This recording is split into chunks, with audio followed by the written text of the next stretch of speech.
Bonjour à tous, bienvenue sur Béni TV. Vous êtes à votre émission Entretien et aujourd'hui nous allons présenter une organisation à but non lucratif. Il s'agit de l'ONG Espoir et Avenir. Nous allons ce matin échanger avec le révérend Jean-Raoul Trabi qui est l'un des membres de cette ONG. Bonjour, bienvenue sur ce plateau. Bonjour, servant de l'Éternel. Vous allez bien? Par la grâce du Seigneur. D'accord.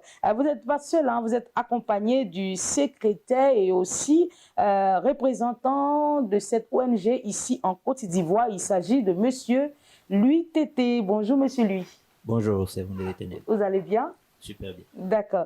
Vous allez commencer par nous présenter votre ONG. Comment vient l'idée de la création de cette ONG? Déjà, l'ONG Espoir et Avenir est une ONG déjà qui a commencé avec, je dirais, cette femme-là qui est ivoirienne. Et elle a vécu des moments vraiment difficiles, des moments vraiment où elle n'arrivait pas à manger, tout est autre. Et quand Dieu l'a fait grâce de pouvoir juste commencer à avoir quelque chose, elle s'est mise à pouvoir aider les gens. Et elle a vu qu'à un certain moment, elle ne pouvait pas faire seule. Et c'est dans cette optique que le but vraiment de la création de l'ONG est venu afin de pouvoir, avec ses maigres moyens, les autres aussi pourront l'aider afin de pouvoir venir en aide aux veuves, aux orphelins et autres. D'accord. Alors, l'ONG existe depuis combien d'années? Oui, depuis 5 ans maintenant. Depuis 2018. 5 ans, c'est ça? Oui, 5 ans. D'accord. Et quelles sont ces missions? Oui, on dira que les missions de l'ONG, c'est déjà de venir en aide. En aide aux veuves, aux orphelins, aux personnes démunies. C'est ceux-là même qui n'arrivent même pas, ne serait-ce qu'à avoir, ne serait-ce qu'un plat par jour. Donc, je pense que c'est dans cette optique-là que l'ONG vraiment milite. Donc, aider les orphelins, les veuves, les familles démunies. D'accord, les personnes en situation précaire. Oui, c'est ça. D'accord. Vous avez dit 5 ans. 5 ans que l'ONG existe. Quelles sont les actions qui ont été déjà menées sur le terrain? Bon nombre d'actions. Déjà que nous avons scolarisé une vingtaine d'enfants orphelins de la 6e jusqu'à la 3e et du CP1 jusqu'au CM2.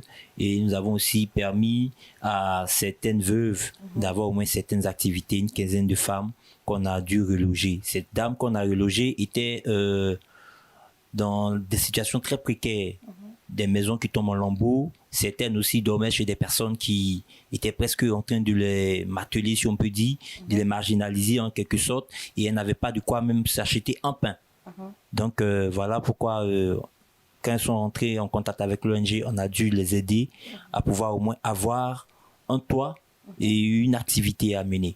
Voilà. D'accord. Pour les enfants scolarisés, c'est quand on dit scolarisé, c'est la scolarité qui est payée, les kits scolaires qui sont offerts, les tenues scolaires également qui sont offertes. Exactement. Et il y a un suivi tout au long de l'année scolaire. Exactement.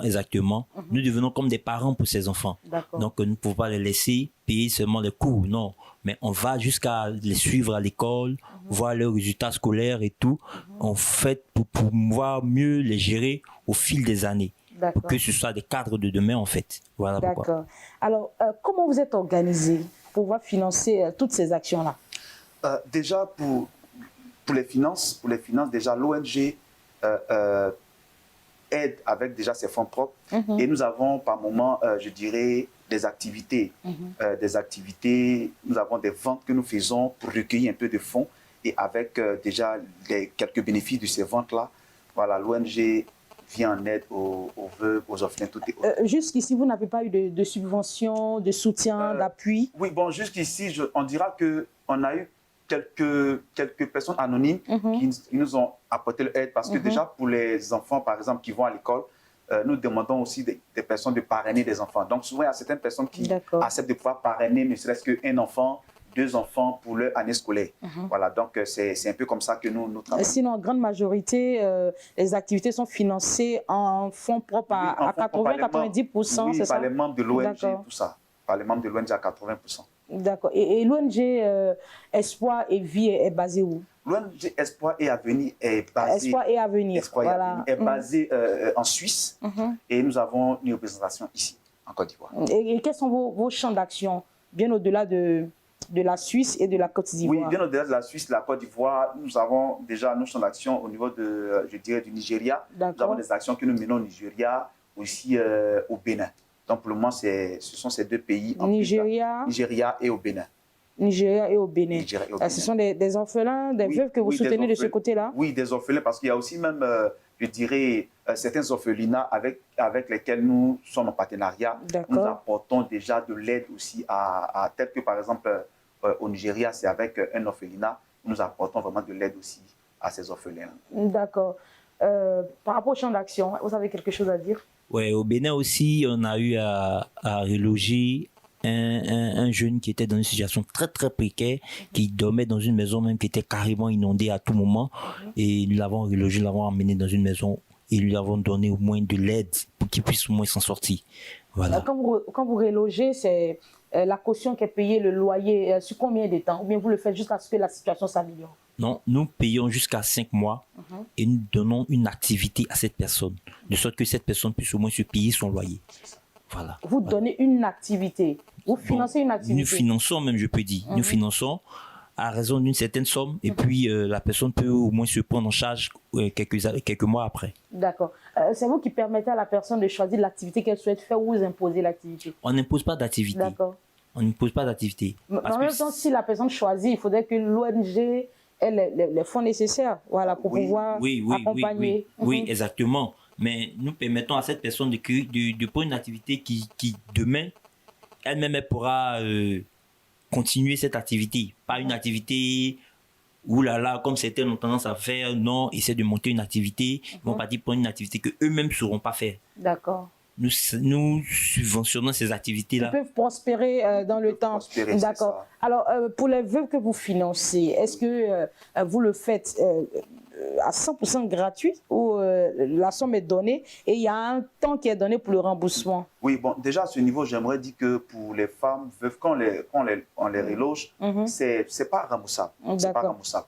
Maintenant, lorsque nous les finançons pour les activités, nous permettons à ce qu'on leur demande de pouvoir juste faire un remboursement. D'accord. Et en fait, c'est dans le but de leur donner de pouvoir travailler.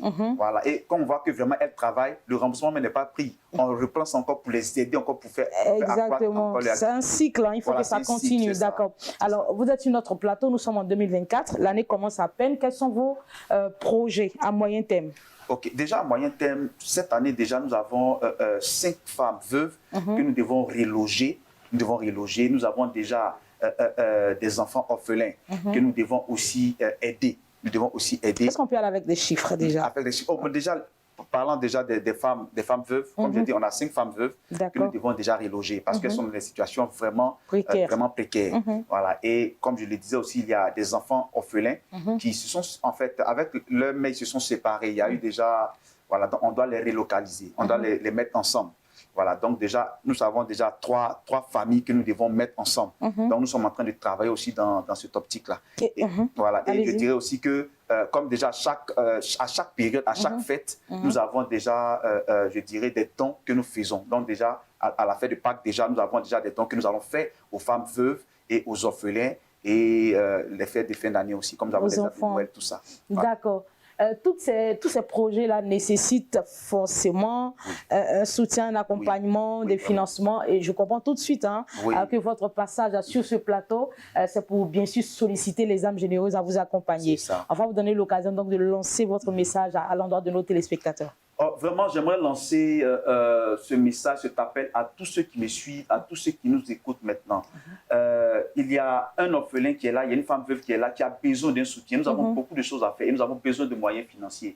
Actuellement, tu es peut-être, tu veux aider quelqu'un, peut-être que tu ne sais pas comment tu vas aider. Mais en venant vers l'ONG, en apportant ton soutien, tu seras en train de donner du sourire à un orphelin, du sourire à une femme veuve. C'est pourquoi nous te lançons cet appel. Peut-être que tu veux déjà parrainer un enfant pour la rentrée scolaire, tu veux parrainer un enfant, l'appel t'est lancé. Tu veux être partenaire avec l'ONG, l'appel t'est lancé. Nous te lançons cet appel afin que tu puisses apporter ton aide. Et je crois que ton aide, non seulement va aider un enfant à avoir le sourire, mais aussi ça sera une bénédiction aussi que tu auras. Parce que la vraie église, c'est celle-là qui s'occupe des veuves et des orphelins. Donc, nous te lançons cet appel afin que tu puisses déjà venir. Et même, tu peux être aussi un membre de l'ONG, tu peux être aussi un partenaire de l'ONG. Donc, nous te lançons cet appel.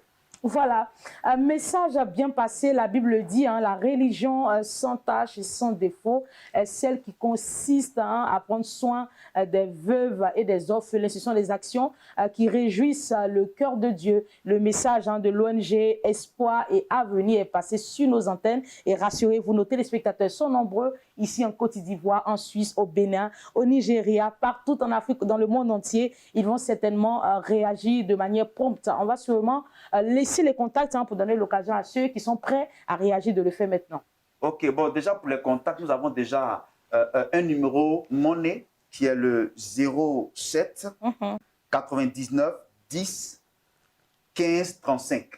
Le 07 99 10 15 35 pour ceux qui veulent nous faire des dépôts et pour ceux qui veulent nous appeler directement pour plus d'informations, nous avons le 07 08 11 66 46 et le 07 09 42 32 09. Pour ceux aussi qui sont en Europe, qui veulent aussi nous appeler, nous avons un numéro de la Suisse que vous pouvez nous joindre là-dessus. C'est le plus 41 77 987 26 94. Et vous pouvez aussi aller sur notre site internet www.espoir-avenir.org et aussi sur notre page Facebook ONG Espoir et Avenir. Merci beaucoup. Un clin d'œil à la présidente du côté de la Suisse, à Madame Claude Patricia. Merci beaucoup, nous vous saluons. Merci révérend Jean-Raoul Trabi, membre de l'ONG Espoir et Avenir. On n'oublie pas le secrétaire et représentant de l'ONG ici en Côte d'Ivoire, Monsieur Louis Tété. Merci infiniment d'être passé sur notre plateau. Notre émission est terminée. Merci beaucoup, chers téléspectateurs, pour votre fidélité et votre amabilité. Restez connectés sur la chaîne des bénis et que Dieu vous bénisse.